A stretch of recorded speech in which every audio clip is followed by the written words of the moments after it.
It's Spoilerin time, folks. This is the show where we take the hard work we do on our other show, Cordkillers, where we figure out how to watch things, where to watch things, what to watch, and we watch them when we talk about them. This week, we're going to talk about The Larry Sanders Show, episodes 8 and 9 of season 5, Artie and Angie and Hank and Hercules, which is one episode, and another episode called The Prank, which I'm not sure how to prank in it. We're also going to talk about the Tom Hanks movie on Apple TV Plus, Greyhound, and the final 2 episodes of season 1 of Warrior Nun. I'm Tom Merritt. He's Brian Brushwood. Hey, man, which way? Where do you want to dive in on? I say we dive in on the Warrior Nuns infiltrating the Vatican to find a tomb hidden deep in the Dan Brown universe. I think that this was a fun episode. I think that the promise of it, well, actually, I think that I enjoyed more the pitch for this episode at the end of the last episode than I enjoyed the actual heist. But the actual heist was, I mean, visually, this show is such a treat. It's well executed. I like the coming together. I like the budding friendship and you did get some rock and roll music and a pope. I know, boy, which was it was fun to revisit the Vatican through new eyes, in a sneaky pope at that. That's season 3, the sneaky pope. the pope thief. So I believe one of the big arcs in this episode was the budding. It's Ava trying to rise to the challenge, right? And the budding friendship between her and Beatrice.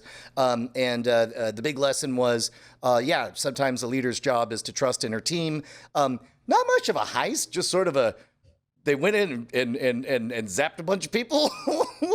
but you did get the big twist at the end of, hey man, these ain't bones, or I guess they're bones covered in meat of somebody at the end of this episode. Yeah, I mean, I can't decide if I like I can't decide if I like the fact that he was still there and just hanging out. Like, yeah, man, I'm an angel and I've been here forever. You might know me. I'm the fallen angel Lucifer, right? Like that part. He has a name in the show. It's like Adriel. Yeah, Adriel. He's the source of the halo. He's like does sound a lot like Azrael though. Yeah.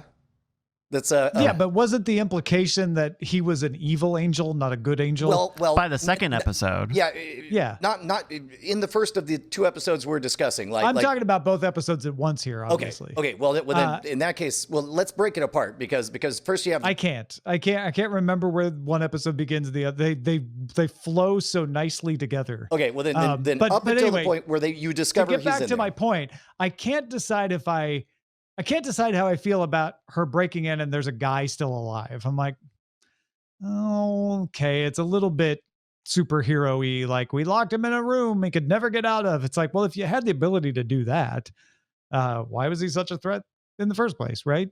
But I do love the idea that their history of the Halo and the history of the Order was mythologized, because that's consistent with church history, right? The church has a long tradition of going through and taking something that might be bad in its history and redefining it so that it's something good in its history. And I liked that parallel to reality there. Well, so let's, so much to deconstruct. First of all, to me, the biggest, I guess we should say what happens in the second episode. The second of the 2 episodes, he spins a tale and you get the real story. That weirdly enough portrays him not as even as he's telling the. I mean, at the end of the day, the dude showed up and slayed a bunch of demon aliens that were coming in and worked with the Crusaders to stop a demon alien invasion, and then did a nice thing. So he's not. Forgive my semi-curse here. He's not an evil guy. He's just an asshole alien who's definitely stopping another alien aggressive invasion on the planet Earth. Sure. And it was the Crusaders who double crossed him, right? Yes, and they stripped him of all of his armor and took all the divinium and so on, and then locked him in a cage. He has a righteous cause to be pissed. Here's the phenomenal thing that this series has done that I've complained fairly consistently on this program about rubber shows. Like if there are no stakes, if anyone is dead, can be alive. If anyone is alive, can be dead. If anyone's good, who could be bad, then I have no interest. I totally lose interest. I am fascinated. Here's what they did. The last episode recontextualized everything as, hey, that was a lot of fun, pretending this was a religious, kind of a flippant religious show. This is actually a hardcore science fiction show about an alien invasion of multiple forces and a team of humans who are caught in the middle of it. And that alone was a big enough transformation to have me completely engaged. At this point, I cannot tell you a single character, whether I know they're good or bad, including our main character, Ava.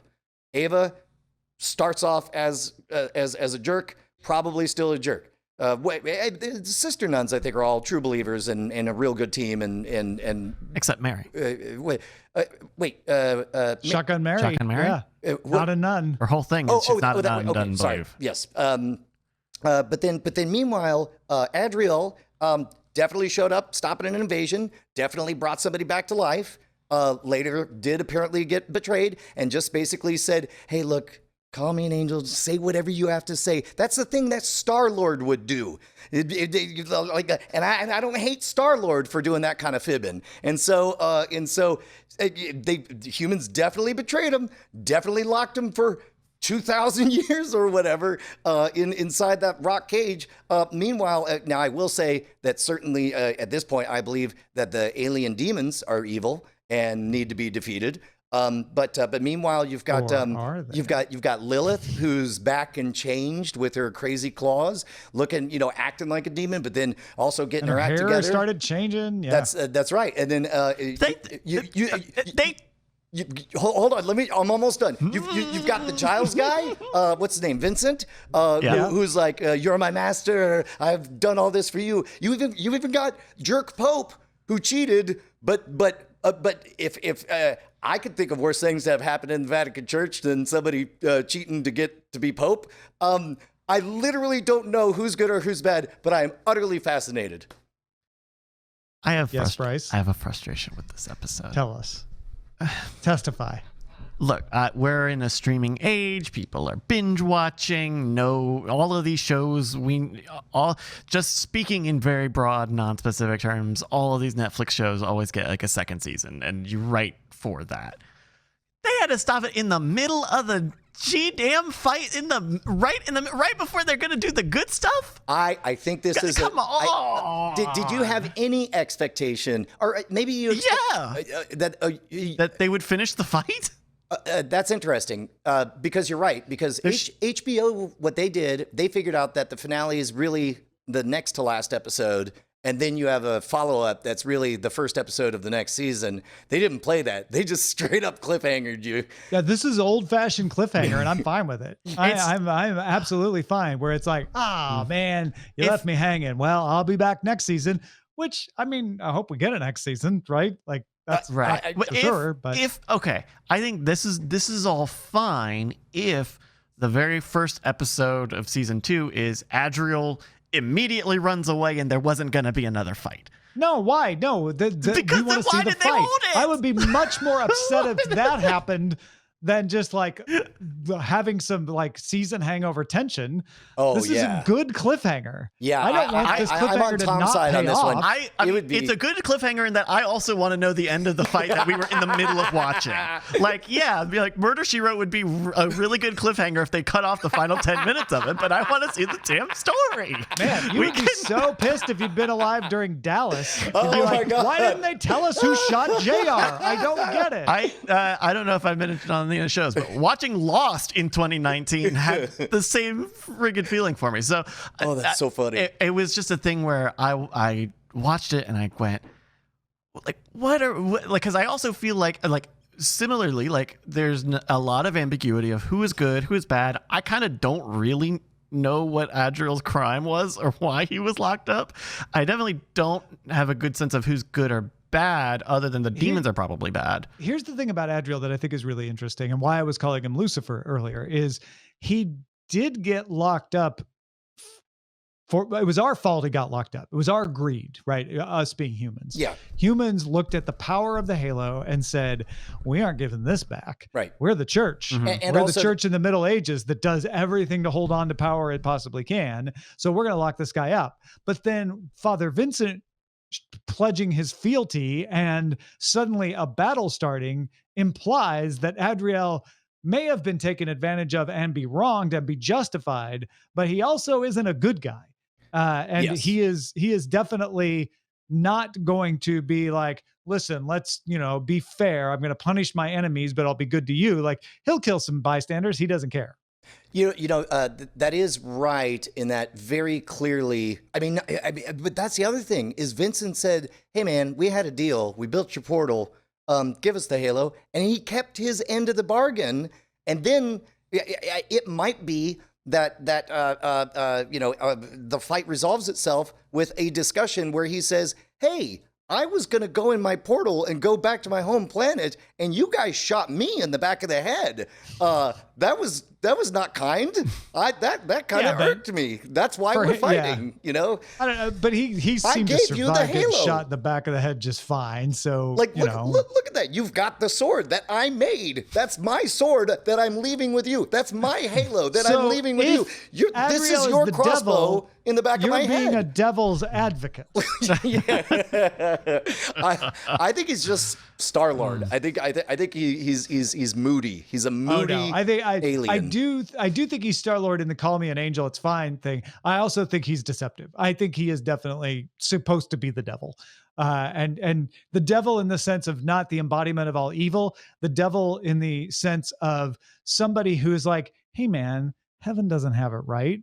Like, come on, let's be real. Let's be honest with each other. So in other words, literally Lucifer, but not Satan. He's not Satan, but he is Lucifer. Yeah. Like, I'm the light bringer, right? Yeah. Come on, let's all be real about this. Like, I expect that to be how his character plays out. I am certain in the next season. If I was going to guess, I am certain that the second season, that fight is resolved with a discussion along the lines of what I just described. Bryce is going to be so excited. Don't fight. Okay, hey, don't fight. Why do you not want to fight? I don't understand that. Because if they have a fight and it's a good fight, then I'm going to be really frustrated that it wasn't in this part of the story. This is still an that you finally got the other half of the story. I don't like this show. I don't like this show enough to hold on to that tension for a year. Cliffhangers is what this is. You're like, no, I am upset with a cliffhanger. I must be always told the whole story. I don't need the whole story, but they were in the middle. Tom, they were in the middle of the fight. Yes, it wasn't called a cliffhanger. It builds up tension and makes you want to see the rest of it. I get it's a cliffhanger. I have come to an arbitration agreement. Bryce, if you would like to know what happens next, you can read the comic book. You can read the graphic novel, which exists you're not gonna and catch me has doing the that answer. I mean, yeah. Stop being Lucifer and giving us a practical answer. Anyway, I love that this opened up, like you said, what seemed like a very two-track story, science versus religion, and flipped it and said, science doesn't know anything. Religion doesn't know anything. There's way more going on than what either of them guessed, because they didn't have all the information and didn't do all the work. And there's corrupt influences in both, and they are both going to lose what they want. We haven't seen Pope, whatever he's going to be called. I don't know what name he chose, but the Cardinal. Pope we haven't. Cheetacus. We haven't seen him lose his, but he's about to, right? That's what's happening. Is the Vatican under his tutelage is going to be invaded by demons, and then the science we have seen where she lost her son. Now, oh, that's right, Jillian, I think her name was. Yeah, and we found out that all of the science was coming from the kid, not her. Like, she's all like, I'm a scientist. Look at me sciencing with this divinium. By listening to my son. Right. Tells me what to do. I took these drawings and made a model of them. Oh, that's what. Oh, did you not realize that's what they were? Oh, yeah, okay. yeah. It's very subtle. Even with the audio. I also watched with the audio descriptions. Very. Yeah. Really subtle. So not over. Adriel was feeding everything to the kid. Oh. And so the kid was making the drawings, and so his mom and saying, "I had the dream again about the angel. I drew another drawing," and that's why she was building the machine. So Okay. and again, this That's is another good. show. They should have said that. They did. You just didn't see I it. just didn't see it. That's No, it. but they, but that's another character that we were clearly led to think was the bad, corporate person, and then becomes somebody that we sympathize Which with. is good, because that's like, I didn't love that perspective near the beginning of the show where it's like, this is going to be science v religion, and that's a weird dichotomy to put in front of people in this way. Right. Yeah. I have to say, really liked where it landed. I now feel like there's a Scooby Gang and we've got a clear threat, and I'm looking forward to a potential season 2. And I did like the little setup. I think it was only 2 or 3 episode arc of Beatrice and Ava come to become friends, and Beatrice gets closer and closer to cursing, and then they get to, I forget what the moment was, but then it just full on drops an F-bomb. Like, it was that was some good writing. Also, I will not be calling him Giles anymore now that he has turned evil. He is Father Vincent. So there you go. Yeah. All right, that's Warrior Nun, episodes 9 and 10 of season 1. Let's talk about Greyhound, the Tom Hanks written and acted movie directed by Aaron Schneider, based on the novel The Good Shepherd by C.S. Forrester. And I think in spirit, since we just watched Master and Commander, a nice companion piece where we took all of the lingo from a wooden ship and put it on a destroyer. And wow, is this movie really need you to pay attention? This Yes. is not a movie you can have on in the background. I watched it with my kids this morning, and it was a lot of fun. I mean, it took us almost over 2 hours to watch because, I mean, it's dense and it doesn't mess around. It doesn't waste its time. And it's like I found myself pause. Okay, let's talk about depth charges and why let's talk about the U-boats and why they were novel at the time. Let's talk about the difference between sonar and radar. Let's talk about countermeasures and all that stuff. And let's talk about why, the captain can't say, interrupt the taunting communications from the wolf pack and all that stuff because of radio technology and all that stuff. But all I could think of is I would love to know how Tom, this is my favorite Battlestar Galactica fan fiction ever. Like, they reskinned Battlestar Galactica, only they set it in World War II, and they replaced the Battlestar with a destroyer who has to protect a ragtag fleet of multicultural different countries, and complete with the captain and the XO, and they decided to make the XO Tommy from Snatch. I loved this movie. I loved how dense and hard it was. I loved it a lot. What about you? It's a piece of craft. It took me a second to hear it. Yes, that's right. I said craft. And man, this movie does not assume anything for the audience. This movie assumes a lot of the audience. Yeah, it doesn't wait for you. It doesn't. It's not gonna. Says we're not going to explain anything. You either just kind of follow it, or you know it, or you have your father stop the movie and explain it to you, like Brian did for his kids, because it just plowed through. And I don't know enough about destroyers. My father served on a destroyer. He would have been making all the food that was being brought up to the captain. But I don't understand enough about destroyers to know how accurate it was. But man, did it feel accurate.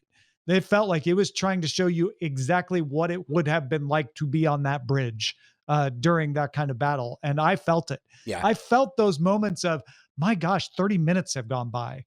And I had no idea that much time had gone by. And then when you get the downtime, suddenly stopping and having that inertia feeling of like, oh, okay, the threat is past for now. What do we do? It was just brilliant in its execution, but it's not going to be a movie for everybody because it really needs you to pay attention and concentrate. And if you don't have the knowledge, try to figure it out from the context. Yeah. And, man, and it's, I love that it is so emotionally wrought and intense that I'm glad it was short, only 90 minutes long, Yeah, and it had to follows be. a very simple 3-act structure. You have them face off on one U-boat and do everything right and destroy a U-boat. And then it just gets worse and worse. And then the hero hits his darkest hour and calls for help. And then the cavalry arrives, and then you get this nice, cozy, denouement, where he completes his hero's journey. Where it's dead simple, but so well executed, and it's great. I liked it a lot. Bryce, you were in World War II. I really dug it, and especially after having seen Master and Commander, like it just feels so similar. In fact, it wasn't even until like I was done watching the movie and looking up like reviews and impressions of it that I did realize like this is just a lot of Tom Hanks in a room yelling out orders. So is Battlestar Galactica, which is only it's Edward James Olmos. Cool. But yeah, but the amount of tension and action they put in there. I mean, when they friggin' drift the ship, basically, and he's just hanging out there, just calling orders. That was so great when the last U-boat that they blow up. I was hooting and hollering. Yeah. Like it was. They managed to like sell it really, really, really well. It was. Also, I found myself saying to the kids, like after that first battle, I was like, holy cow, that was intense. I was like, no wonder Grandpa wouldn't shut up about the war.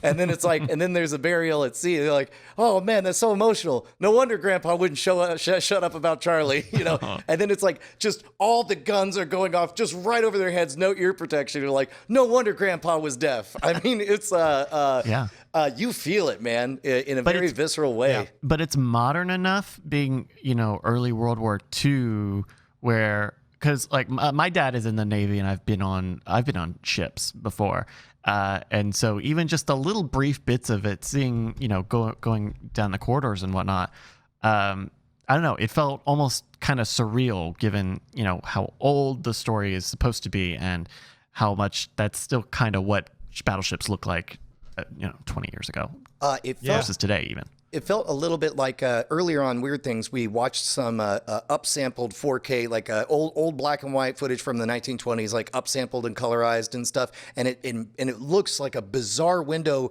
Like this is what, if we were to fake this today, it's wait, what? Like that's kind of the uncanny valley that I felt as well. Because, we went to Pearl Harbor and went through a sub, which was a harrowing claustrophobic experience. And they did a good job of, just the like there's that moment he's writing and then he reaches over and uses a pencil sharpener. Yeah. Like I was just like, wow. I mean, I don't know. I love it. Yeah, this is not a movie for folks who like character development and that kind of thing. This is an action movie with very little actual action. All the action is kind of off stage, right? But that's the reality of this kind of war. And this is an experiential movie. This is a movie for someone who's like, I want a really entertaining explanation of what it was like to be on a destroyer in World War II, crossing the pit. And this is it. This gives you the sense of it. I mean, it's never going to be exactly what it was like to be there by any stretch, without the sounds and smells and the actual fear. But this is pretty close, or certainly the closest I've ever seen. And going back to Master and Commander, I love the comparison that we got to have because we just watched that, where in that age, naval warfare was slow.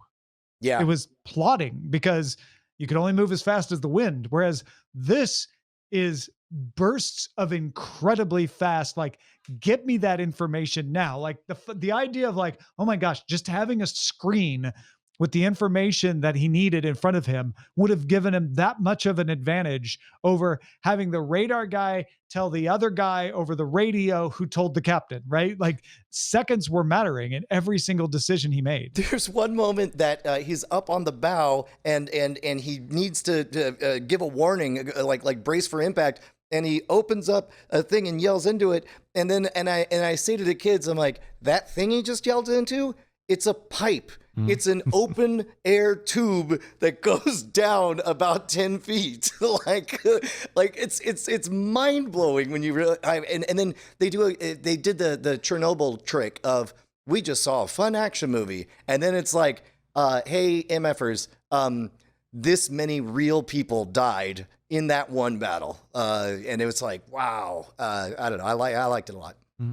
Yeah, I do too. I don't think it's for everybody, but if you're in that Venn diagram of liking that experiential kind of historical, sense, and can follow the intense action, it's brilliant. It really is.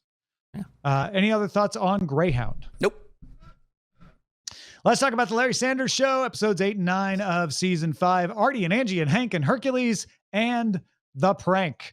Artie and Angie and Hank and Hercules. What a treat to see Angie Dickinson and have her be Artie's kryptonite.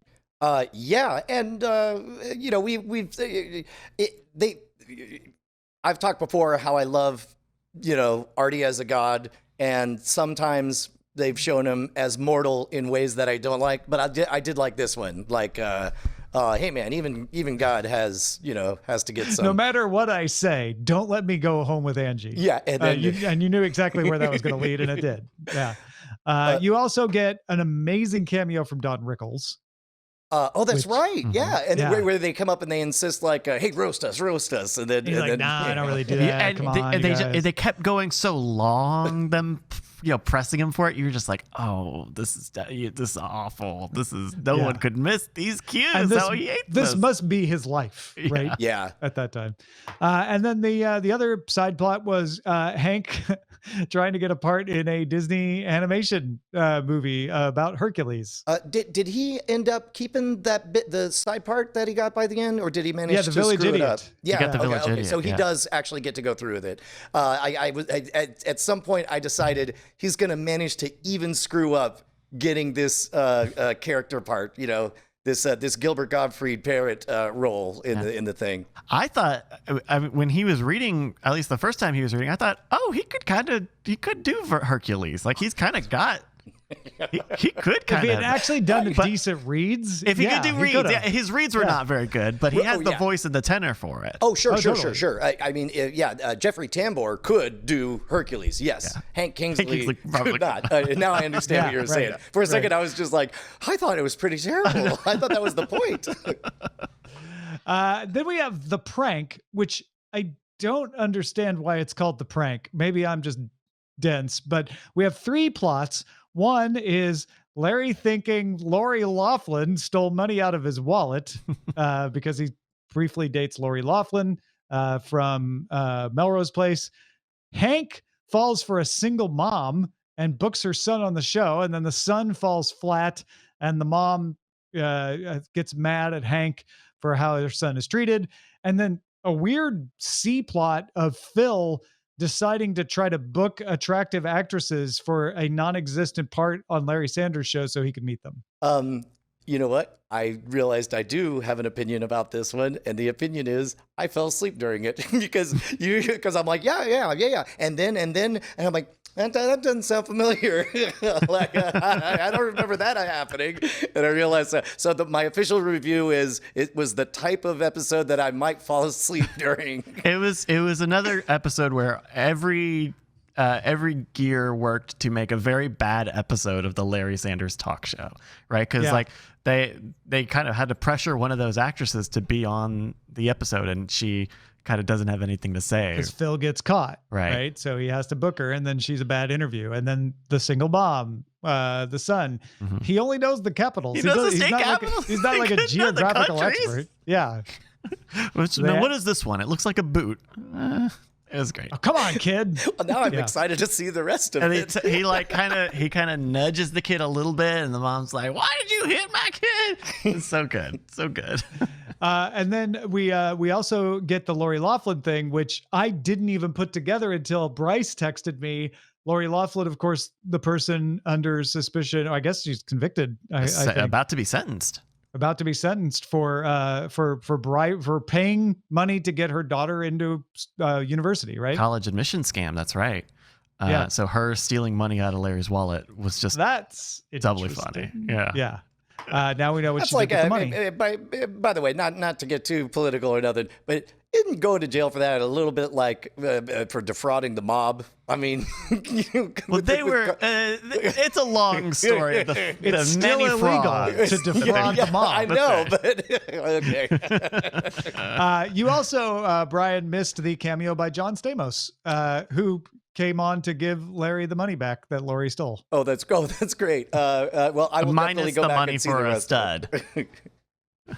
Oops. Butthole Surfers were the musical guest for this, which was kind of fun. They They were also kind of part of the disaster of that episode, right? They were great, but the fire at the end and breaking everything down. Jeez Louise, this episode is just sounding better and better.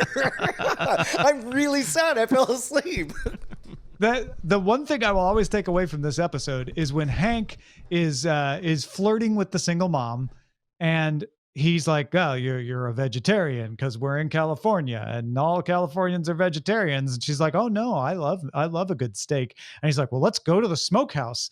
And the smokehouse has been mentioned over and over, usually by Hank, in this, because it's near studios over here near Burbank. So it's right outside the gates of the Warner Brothers studio. It's near the CBS television studios in Studio City where Larry Sanders was shot. It's butts up right against the Universal lot. And so this is the episode that finally made me go, yeah, does Uber Eats deliver the smokehouse? Because I'm close enough. And we had ribs from the smokehouse that night. Oh, that's quite awesome. delicious. Yeah. Nice. Would you take Lori Loughlin in there? No, because that would be the wrong character. No, but Would it I have mean, been- like if she wanted Also to because have her she's escape locked from up. jail. She's going- I don't think they'll let her out to go with me. Would the ribs have been better if you were rotating gracefully? Well, I mean, I can't say the joke. Would you take a single mom there? Because then I'm just saying, would you cheat on your wife? Come on, no, that's Is it better. Raise illegal? the stakes. It's not illegal to go to dinner. Come on. Any other thoughts on these two episodes of Larry Sanders? I'm definitely. I have 15 minutes of watching to do. Apparently, a very interesting 15 minutes. All right, folks, that's the Larry Sanders Show, episodes 8 and 9 of season 5. Artie and Angie and Hank and Hercules and The Prank.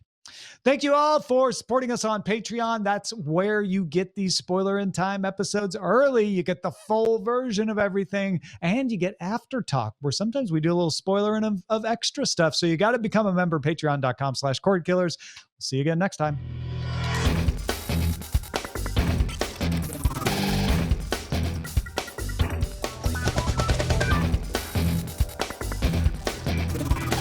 Diamond Club hopes you have enjoyed this program.